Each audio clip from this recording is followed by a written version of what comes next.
Reason number 10 why you should stop using a spreadsheet to collect information and instead use a SharePoint list. I want to talk about forms and views put together. We've definitely talked about forms.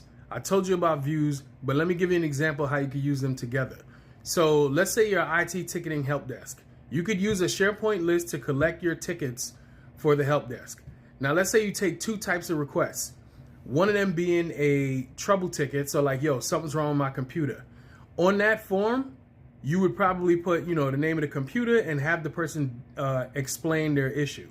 You could put a bunch of other fields too, but for this example, let's keep it short. Now, let's say the other kind of requests that you take are software requests. So you're the IT help desk, right? So people could put in a request to say, I need a new piece of software on my computer. So for that type of ticket, you might say, well, what's the name of the software and why do you need it?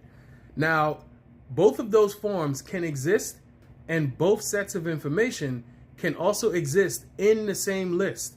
So you got to imagine you go to a page, like a page on a SharePoint site, and it has two different buttons. One button says trouble ticket, another button says software request. If you press the trouble ticket, like I said, you'll see the trouble ticket form, you hit submit, that data goes into the list. Same thing for the software. You hit new software request, you see the form come up, you put the data in, you hit submit. When those sets of data go inside of your list, they can go in two different views to the point where you could have two different teams managing from two different views. And you, if you're the manager over the entire IT help desk, you could see all of the lists, whether they're software requests or trouble tickets.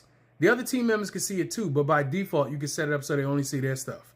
This is the power of lists and forms. And don't think that the data just sits there. Because if you say that when you get a software request, that actually has to get routed for approval, but when you get a trouble ticket, you just work it, you can do that too. These two processes can sit inside of the same SharePoint list. Come back tomorrow for day 11.